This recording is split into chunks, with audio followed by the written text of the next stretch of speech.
దేవునికి స్తోత్రాలు. ప్రభునందు ప్రియ దేవుని బిడ్డలారా, ప్రభు అయిన యేసుక్రీస్తు వారి నామమున మీకందరికీ వందనాలు.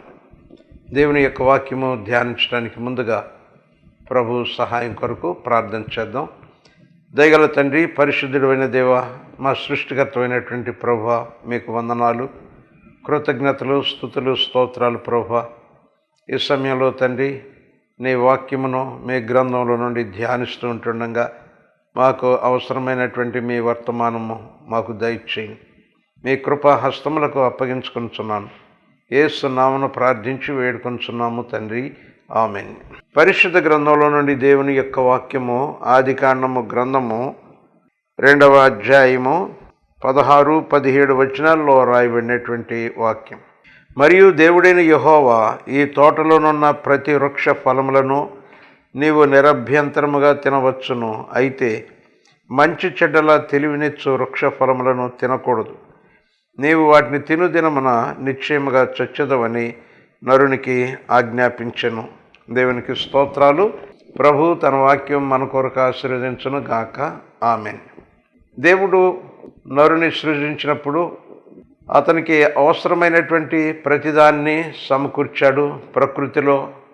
అంతేకాదు, అతనికి సాటి అయినటువంటి సహాయకంగా ఉండటానికి అతని శరీరంలో నుండి మాంసము ఎముక తీసి ఆయన స్త్రీని నిర్మించాడు, వారిద్దరిని జతపరిచాడు. ఆ రీతిగా ప్రభువు చేయవలసినటువంటి ఏర్పాట్లన్నీ చేశారు. అయితే ఆ సమయంలో ఒక ఆజ్ఞను కూడా ఇచ్చాడు దేవుడు. ఏమంటే, ఒక చెట్టు ఫలములు మీరు తినకూడదు, తినిన దినమున నిశ్చయముగా చచ్చెదరు అని ఒక ఆజ్ఞను ఇచ్చాడు. ఈ యొక్క విధానమును మనం చూసినట్లయితే, మరి సృష్టి ప్రారంభమైన నాటి నుండి మానవునికి ఒక దేవుని ఆజ్ఞ వెంటాడుతూ ఉన్నది. ఈ దేవుని ఆజ్ఞ ఎందుకు వెంటాడుతూ ఉన్నది అనంటే, దేవుడు ఈ యొక్క లోకమునంతటిని సృష్టించాడు.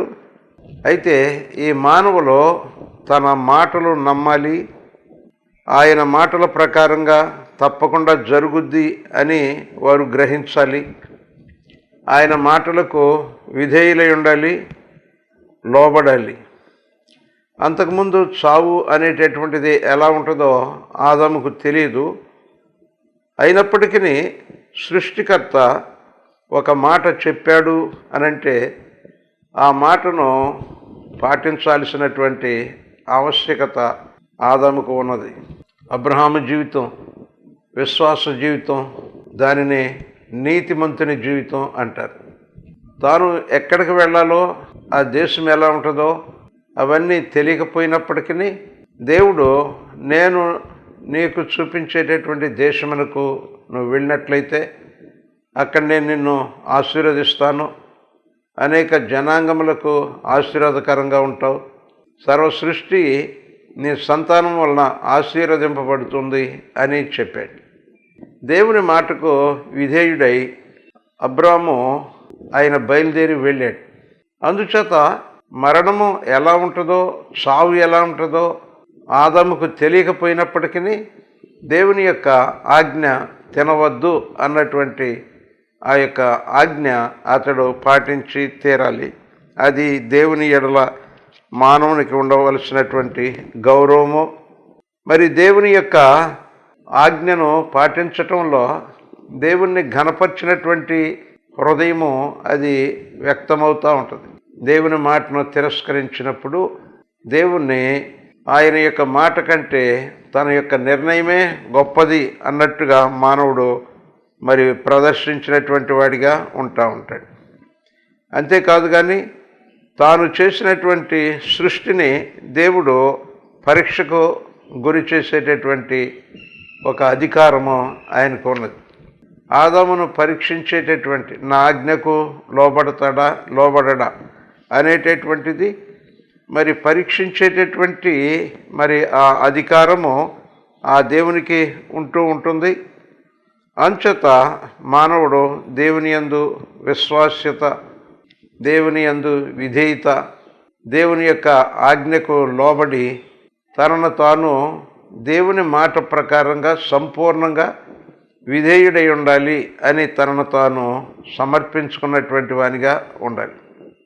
ఈ కాలంలో మనం చూసినప్పుడు మరి మానవులు మారు మనసు పొంది రక్షణ పొందిన తర్వాత వారి యొక్క జీవితంలో ఇది కనపడుతూ ఉంటుంది. ఏమంటే ఆదాము తాను దేవుని యొక్క ఆజ్ఞకు విధేయుడిగా ఉండలేకపోయాడు. కానీ మారు మనసు పొంది రక్షణ పొందినటువంటి ఆ యొక్క వ్యక్తుల జీవితంలో దేవుని యొక్క మాట సంపూర్ణంగా వారు అంగీకరించినటువంటి వారై దానిలో మంచి చెడులు అనేటటువంటివి ఏమాత్రం కూడా పరిశీలించి తెలుసుకోకుండా ఇది దేవుడు చెప్పాడు కాబట్టి ఆయన చెప్పినట్టుగానే నేను అనుసరించాలి, అంగీకరించాలి అని సంపూర్ణమైనటువంటి విధేయతను దేవుని వాక్యానికి వారు ఇస్తూ ఉన్నారు. ఈ దినాల్లో మరి జ్ఞానము చాలా అభివృద్ధి చెందినటువంటి దినాల్లో దేవుని యొక్క వాక్యానికి అంతగా విధేయులవుతున్నారు. ఎందుకు అనంటే మరి దేవుడు తన యొక్క గ్రంథము ద్వారా చరిత్రను తెలియజేసినప్పుడు మానవుడికి ఒక సత్యము బోధపడతాం. ఏమిటి అనంటే తాను తన జ్ఞానము ద్వారా కనుగొనలేనటువంటి ఆ యొక్క సత్యమును దేవుడు తన మాట ద్వారా అనుగ్రహించాడు అని. కనుక మనుష్యుడు ఎంత పరిశోధన చేసినా ఎంత పరిశీలించినా తన యొక్క సర్వజ్ఞానము కంటే దేవుని యొక్క వాక్యములో ఉన్నటువంటి జ్ఞానము అది పరిపూర్ణమైనటువంటిది, అది అంగీకరింపదగినటువంటిది. దాన్ని ఇంకా విమర్శిస్తూ మరి ఈ వాక్యం ప్రకారంగా నేను జీవించడం మంచిదా కాదా అని వాక్యాన్ని విమర్శించి పరిశోధించేటటువంటి ఆ యొక్క కాలయాపన అనేటటువంటిది వ్యర్థము అన్నట్లుగా మానవునికి ఈ కాలంలో దేవుని యొక్క కార్యములను పరిశీలిస్తూ ఉంటుండగా పరిశుద్ధ గ్రంథము ఆదికాండం నుండి ప్రకటన గ్రంథం వరకు రాయబడినటువంటి దేవుని కార్యములను దేవుని సత్యములను తెలుసుకుంటుండగా మానవుడు కేవలము నిరుత్తరుడుగా ఇంకా వేరే ఆయన మాటకు ఏదన్నా కలపటం కానీ ఆయన మాటల్లో నుండి ఏదైనా తీసివేయటం కానీ అనేటటువంటి ప్రయత్నం ఏమి చేయకుండా ఆయన వాక్యాన్ని అంగీకరించడం అనేటటువంటిది అది చాలా మరి శ్రేష్టమైనటువంటిదిగా కనపడుతూ ఉంటుంది. దేవుడు తాను సృష్టించినటువంటి సృష్టిలో మరి ఆ పండు తిను దినమున నీవు నిశ్చయముగా చచ్చెదవు అని దేవుడు చెప్పాడు అనంటే దేవుని మాటకు విధేయత ఏమిటి అనంటే దాని యొక్క పర్యవసానము తెలియజేయబడిన తర్వాత దేవుని యొక్క మాట ప్రకారంగా తినకుండా ఉండాలి అనేటటువంటి ఒక నిర్ణయము మానవుడు స్థిరంగా తీసుకోవాలి. దేవుని యొక్క మాట మీరటానికి అధిగమించడానికి ఏవైనా అవకాశాలు వచ్చినాయి అనుకోండి, వాటిని సంపూర్ణంగా తిరస్కరించగలిగేటటువంటి స్థిరమైనటువంటి మనస్సు కలిగి ఉండాలి. దేవుని యొక్క వాక్యము మనము విన్న తర్వాత ఈ వాక్యముల గురించి కొంతమంది దాన్ని అంతగా మరి ఖచ్చితంగా పాటించాల్సినటువంటి పని లేదు అని దానికంటే ఎక్కువగా కానీ తక్కువగా కానీ ఏదైనా కొంత వాక్యముల గురించి వాక్య సత్యముల గురించి చెప్తూ ఉంటుంటే మనుషుడు దానికి అసలు ఏమాత్రం చెవి ఒగ్గకుండా దేవుని వాక్యంలో ఉన్నది ఉన్నట్టుగా యేసు ప్రభువు వారు చెప్పారు. భూమి ఆకాశము గతించినా గతించిపోతాయి కానీ ఆయన మాటల్లో ఒక పొల్లు కానీ సున్న కానీ తప్పిపోదు అని చెప్పాడు.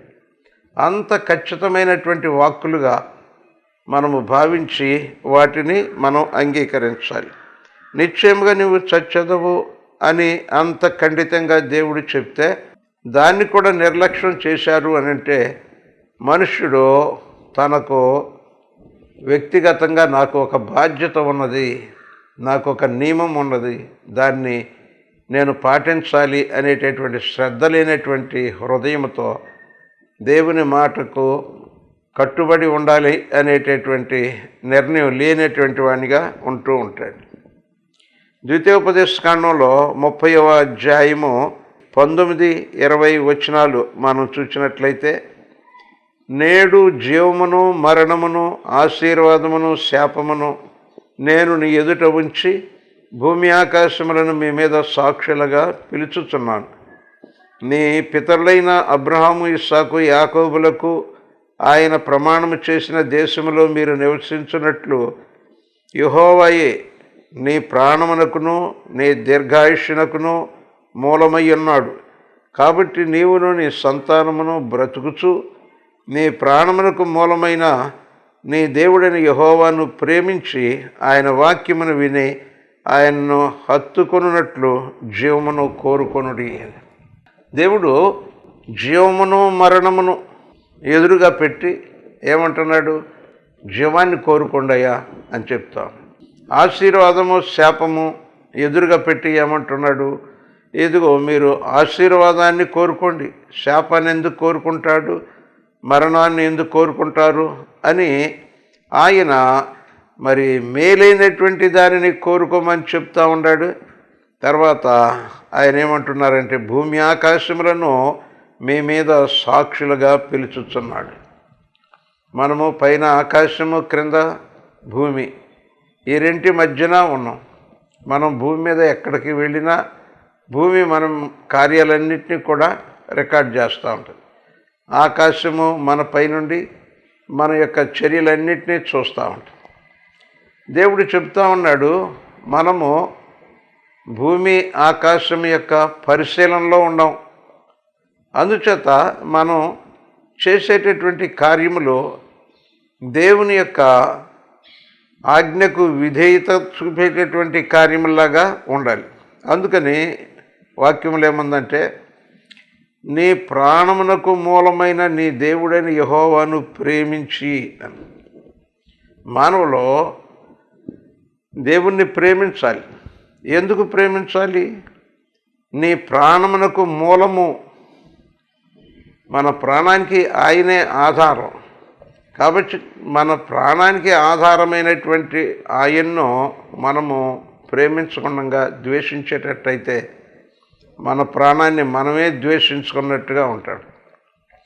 ఆయన మనల్ని ఎంతో ప్రేమించి మనకు క్షేమము కలిగేటట్లు, మనకు జీవం కలిగేటట్లు, మనకి ఆశీర్వాదం కలిగేటట్లు ఆయన మనకు అనేక రీతులుగా బోధిస్తూ ఉంటుంటే, ఆయన్ను ప్రేమించినటువంటి వారమైతే ఆయన వాక్యమును విని ఆయనను హత్తుకొనున్నట్లు జీవమును కోరుకున్నట్లు.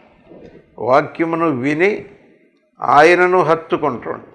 దేవుని యొక్క మరి మర్మము ఏమంటే, దేవుణ్ణి ప్రేమించినప్పుడు ఆ వ్యక్తి యొక్క హృదయం ఎలా ఉంటుంది? వాక్యమును విని ఆయన్ను, అంటే ఆ వాక్యము అందించినటువంటి దేవుణ్ణి హత్తుకుంటాడు. ఎందుకు? నీ వాక్యములో దేవా, నా ఎడల నీకు ఎంత గొప్ప ప్రేమ ఉన్నదో అది నాకు బయలుపరుస్తున్నావు అని చెప్పి ఆయన యొక్క నోటి మాట, ఆయన వాక్యం వినినప్పుడు ఆయన్ను హత్తుకునేటటువంటి రీతిగా ఉంటూ ఉంటుంది.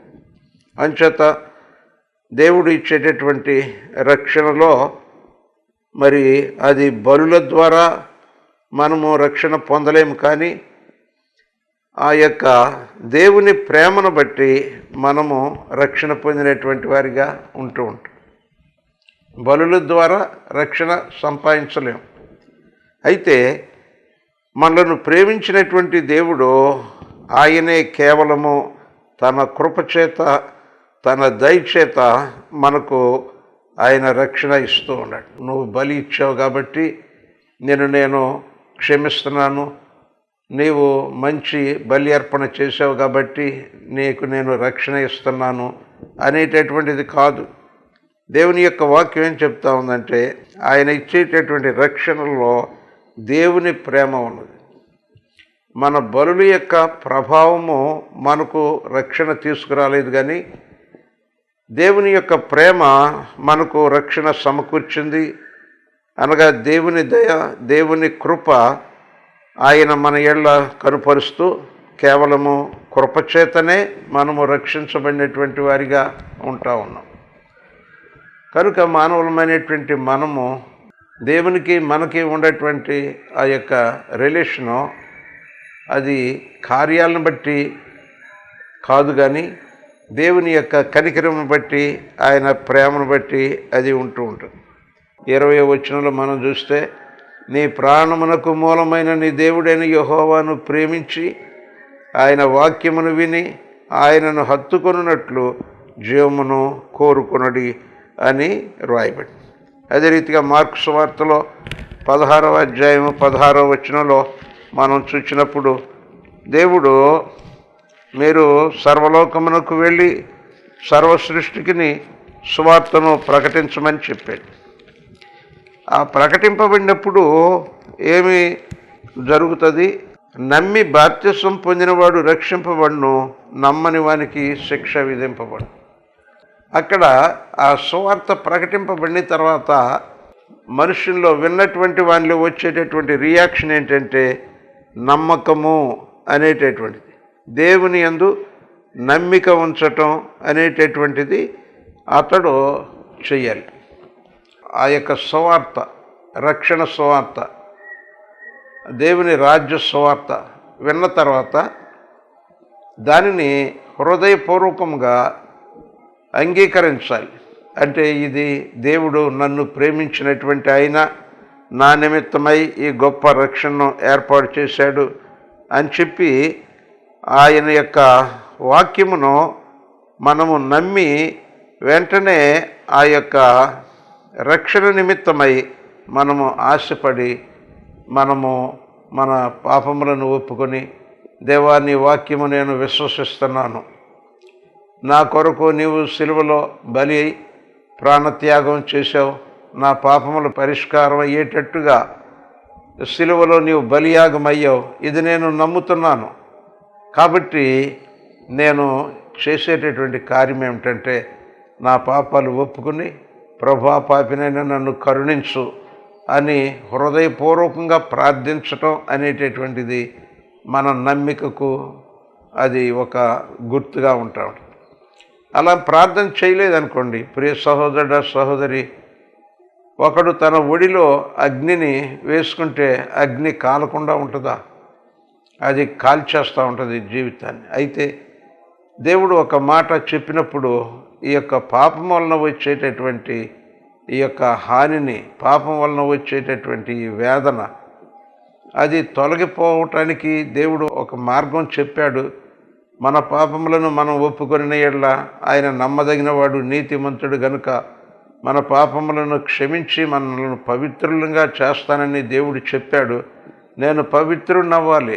ఈ పాపపు అగ్ని ఇది నా జీవితాన్ని హరించకుండా, నా జీవితాన్ని కాల్చివేయకుండా వెంటనే నేను నా పాపములను ఒప్పుకొని క్షమాపణ వేడుకొని విడిచిపెట్టాలి అనేటటువంటి ఆ యొక్క తీర్మానము వెంటనే కలిగినప్పుడు అప్పుడు అతడు మరి దేవుడు చెప్పినటువంటి, దేవుడు అందించినటువంటి ఆ సమాచారానికి విధేయుడు. దానికి అతడు ఏమంటే విలువ ఇచ్చాడు, దేవుని మాటకు విలువ ఇచ్చాడు అన్నమాట. అంచేత దేవుని యొక్క వాక్యంలో యోహాను సువార్త 3వ అధ్యాయం 16వ వచనంలో, దేవుడు లోకమును ఎంతో ప్రేమించెను కాబట్టి ఆయన తన అద్వితీయ కుమారునిగా పుట్టిన వాని యందు విశ్వాసముంచు ప్రతివాడును నశింపక నిత్యజీవము పొందినట్లు ఆయనను అనుగ్రహించెను. దేవుడు ప్రేమించాడు కాబట్టి విశ్వాసముంచు ప్రతివాడు, విశ్వాసము అది ముఖ్యము. దేవుడు చెప్పినటువంటి స్టేట్మెంట్ మీద, ఆ పండు తిను దినమున నిశ్చయముగా నీవు చచ్చెదవు అనేటటువంటి ఆ వర్తమానం మీద విశ్వాసం లేదు, తిన్నారు, మరణాన్ని తెచ్చుకున్నారు.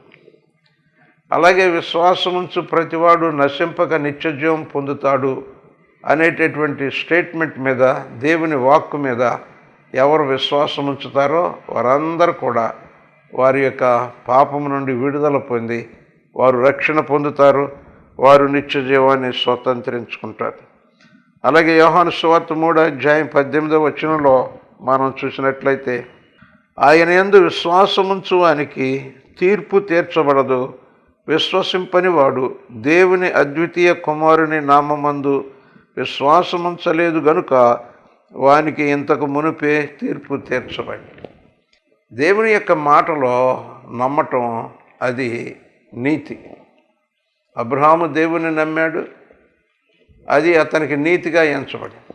ఒక దుర్నీతిపరుడు నీతిమంతుడు అవ్వాలి అనంటే మొట్టమొదటి అడుగు ఏమిటి అనంటే, వెంటనే తనకు నీతిమంతుడయ్యేటటువంటి అవకాశముల గురించి తెలియజేయబడినప్పుడు దాన్ని అంగీకరించి ఆ ప్రభువును విశ్వసించటం, అది నీతిమంతుడు అవ్వటానికి చాలా ఆసక్తి ఉన్నది అనేటటువంటి దానికి రుజువు.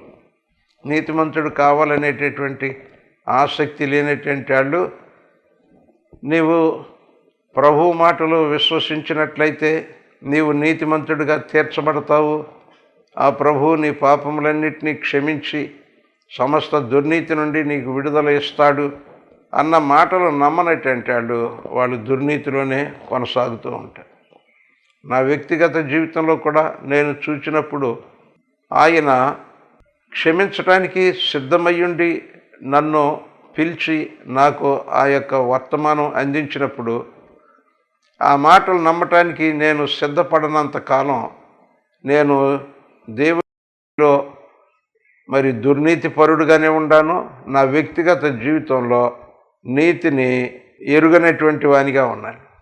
అయితే ఎప్పుడైతే నా జీవితం ఆయన యందు విశ్వాసం ఉంచితేనే అది మేలుకరంగా మారుతుంది అనేటటువంటి నిర్ణయం తీసుకున్నానో, అప్పుడు ఆయన మాటలో నేను విశ్వసించి ఆయన చెప్పినట్టుగా చేసి, అప్పుడు వెంటనే నాకు ఒక సాక్ష్యం ఏమిటి అంటే, నేను నీతిమంతునిగా మార్పు చెందుతున్నాను, దేవుడు చెప్పినటువంటి మాటల్లో సత్యము ఉన్నది అనేటటువంటిది అర్థమైంది. అదే రీతిగా యోహాను 3:36 మనం చూస్తే, కుమారుని యందు విశ్వాసముంచువాడే నిత్య జీవము గలవాడు, కుమారునికి విధేయుడు కానివాడు జీవము చూడడు గాని దేవుని ఉగ్రత వాని మీద నిలిచి ఉండును. దేవుని యొక్క కార్యములు మనకి స్పష్టంగా తెలియజేయబడతా ఉన్నాయి. అదేమిటి అనంటే, మనము నిత్య జీవము కలిగినటువంటి వారిగా ఉండటానికి ఆధారం ఏమిటి అనంటే, ఆ ప్రభువైన యేసునందు విశ్వాసం ఉంచటం, అనగా దేవుని కుమారునికి విధేయులవటం. అలాగా మనము దేవుని యేసుక్రీస్తు మాటల యందు మనం విశ్వాసం ఇచ్చినప్పుడు మనకు కలిగేటటువంటిది ఏమిటి అనంటే, జీవము కలుగుద్ది, దేవుని యొక్క ఉగ్రత మన మీద నుండి తొలగిపోద్ది. అందుకని ఆ ఫిలిప్పీ పట్టణంలో అపోస్తులైనటువంటి పౌలు శీల చెరసాల్లో ఉన్నప్పుడు అపోస్తుల కార్యం 16 మరి ఆ చెరసాల నాయకుడు తనను తాను మరి అంతమొందించుకోవటానికి కత్తి తీసుకుని ఆత్మహత్య చేసుకోబోతూ ఉన్నాడు. అప్పుడు ఈ పౌలు శీల అది గమనించి ఆయన్ని పిలిచి, నీకు నీవు ఏ హాని చేసుకునవద్దు, మేమందరము ఇక్కడే ఉన్నాము అని చెప్పి ఆ చీకటిలో పౌలు శీలలో కేక వేసినప్పుడు, అప్పుడు అతడు అంటాడు, అయ్యలారా, రక్షణ పొందటానికి నేనేం చేయాలి, ఏమి కర్మకాండలు చేయాలి, ఏ విధమైనటువంటి నియమావళి పాటించాలి అని అంటే, ఆయన పౌలు చెప్పిన మాట ఏంటంటే, ప్రభువైన యేసునందు విశ్వాసం ఉంచు, అప్పుడు నీవు నీ ఇంటి వారు రక్షణ పొందుతారు. ఈ మధ్య ఒక ఇంజనీరింగ్ కాలేజీలో ఒక రక్షణ పొందినటువంటి కుర్రాన్ని తన తోటి వారు అడిగారంట. ఏమంటే, ఇదిగో నీవు మాకుండంత గలిబిలిగా కాకుండా ప్రశాంతంగా ఉంటున్నావు, ఏమిటి కారణం అని అంటే, ఆ కుర్రాడు ఒక మాట చెప్పాడంట, యేసుప్రభుని నమ్ముకోండి, మీరు కూడా అలా ఉండగలుగుతారు. ఇంకా దానికి ఎక్స్ప్లెనేషన్ ఏమీ లేదు, దాన్ని వివరించి చెప్పటమే లేదు. యేసునందు విశ్వాసం ఉంచటం, ఆయన చెప్పిన మాటలు అంగీకరించటం, అవి మాత్రమే మరి ఆ యొక్క విశ్వాస జీవితానికి, నీతి కలిగినటువంటి జీవితానికి ఆధారం. అందుకని దేవుని యొక్క వాక్యంలో అపోస్తులైనటువంటి పౌలు హెబ్రీలకు రాసిన పత్రికలో 2వ అధ్యాయము 1వ వచనం నుండి చూస్తే, కావున మనము వినిన సంగతులను విడిచిపెట్టి కొట్టుకొని పోకుండానట్లు వాటి యందు మరి విశేష జాగ్రత్త కలిగి ఉండవలెను. మనకు దేవుడు అనేక సంగతులు వినిపిస్తున్నాడు. వాటిని విని వదిలేసి వాటిని నిర్లక్ష్యం చేస్తే దాని ఫలితం ఏంటంట? మనమే కొట్టుకుపోతాం. అయితే విన్నటువంటి దేవుని యొక్క వాక్య సత్యాలని ఎప్పుడైతే మనము గట్టిగా పట్టుకుంటామో అప్పుడు మన జీవితంలో ఏం జరుగుతుందంటే, మనము దేవుని వాక్యము ద్వారా మనకు దేవుడు సిద్ధపరిచినటువంటి ఆ యొక్క రక్షణ అనేటటువంటిది, నీతి అనేటటువంటిది మనకు దొరుకుతూ ఉంటుంది. అందుకని గలతీ సంఘంలో ఉన్నటువంటి ఆ యొక్క విన్నటువంటి సంగతులను విడిచిపెట్టి వేరువేరుగా తిరిగిపోయినటువంటి పరిస్థితులు చూచినప్పుడు వారికి ఉత్తరం రాస్తూ అపోస్తులైనటువంటి పౌలు, ఇదిగో మీరు వినినటువంటి సంగతులను విడిచిపెట్టి ఎంత త్వరగా తిరిగిపోయారేంటి? మీరు విన్నటువంటి ప్రతి మాట కూడా మీ నిత్యజీవానికి, మీ ఆశీర్వచనానికి అది ఆధారమై ఉంటే మీరు ఆ మాటలు విడిచిపెట్టారు, నిర్లక్ష్యం చూపిస్తున్నారు, అజాగ్రత్తగా ఉండారు, వాక్యానికి ఇవ్వాల్సినటువంటి ప్రాధాన్యత ఇవ్వటం లేదు. అందుచేత మీ జీవితంలో ఎలా ఉంటుంది అని అంటే కొట్టుకుపోతున్నట్టుగా ఉంటాం. అయితే ప్రభునందు ప్రియ దేవుని బిడ్డలారా, మానవులమైనటువంటి మనము ఈ లోక వ్యర్థతలో కొట్టుకుపోకుండా, సాతానుడి మోసంలో కొట్టుకుపోకుండా మనము క్షేమంగాను ధన్యకరంగాను, దాన్ని ప్రభువు చెప్పినటువంటిది ఏమిటంటే, రక్షణ పొంది ఆశీర్వదించబడి మరణములో నుండి జీవములోనికి, నిత్య జీవంలోనికి వెళ్ళేటటువంటి వారిగా మనం ఉండాలి అని అంటే దేవుని వాక్యము ఏది వింటున్నామో ఆ ప్రకారంగా వాక్యాన్ని అనుసరించి జీవించవలసినటువంటి వారమై ఉన్నాం. మనము దానిలో శ్రద్ధ వహించకపోతే మన అశ్రద్ధే మన యొక్క జీవితానికి వినాశనకరంగా మారుతుంది. అయితే దేవుడు తన వాక్కులు తన ప్రేమ చొప్పున ఎడతెగక వినిపిస్తూ ఉన్నాడు. నమ్మి బాప్తిసం పొందినటువంటి వారు ధన్యులు. దేవునికి స్తోత్రాలు. ప్రభు తన వాక్యం మన కొరకు ఆశీర్వదించును గాక. ఆమెన్. ప్రార్థన. ప్రేమగల తండ్రి, పరిశుద్ధుడు అయిన దేవా, మీకు వందనాలు, స్తోత్రాలు. దేవా, నీ జీవవాక్యము ఎంత విలువైనటువంటిదో దానిని గ్రహించి విన్నటువంటి వాక్యమును విడిచిపెట్టి కొట్టుకొని పోయేటటువంటి వారి వలె మేము అనేక రకాలైనటువంటి నష్టములకు గురయ్యేటటువంటి వారి వలె ఉండకుండా మీ వాక్యములో ఉన్నటువంటి మీ ప్రేమను, మీ రక్షణను, మీ ఆశీర్వచనాన్ని, మీ నిత్య జీవాన్ని మేము కనుగొని నీ వాక్యానికి విధేయులమై జీవించేటటువంటి ఆ కృప ప్రతి వారికి దయచేయండి. యేసు నామమున ప్రార్థించి వేడుకొనుచున్నాము తండ్రి. ఆమెన్. మన తండ్రి అయిన దేవుని దయ, ప్రభువైన యేసుక్రీస్తు వారి కృప, పరిశుద్ధాత్మ దేవుని అన్యోన్య సహవాసము మనకు తోడుగా ఉండి దేవుని యొక్క జీవవాక్యము, ఆయన రక్షణ వర్తమానము గట్టిగా పట్టుకొని రక్షణ పొంది ఆశీర్వదింపబడినట్లు ప్రభు ప్రతివానికి సహాయం చేయును గాక. ఆమెన్. హల్లెలూయా. దేవునికి స్తోత్రాలు. మీకు వందనాలు.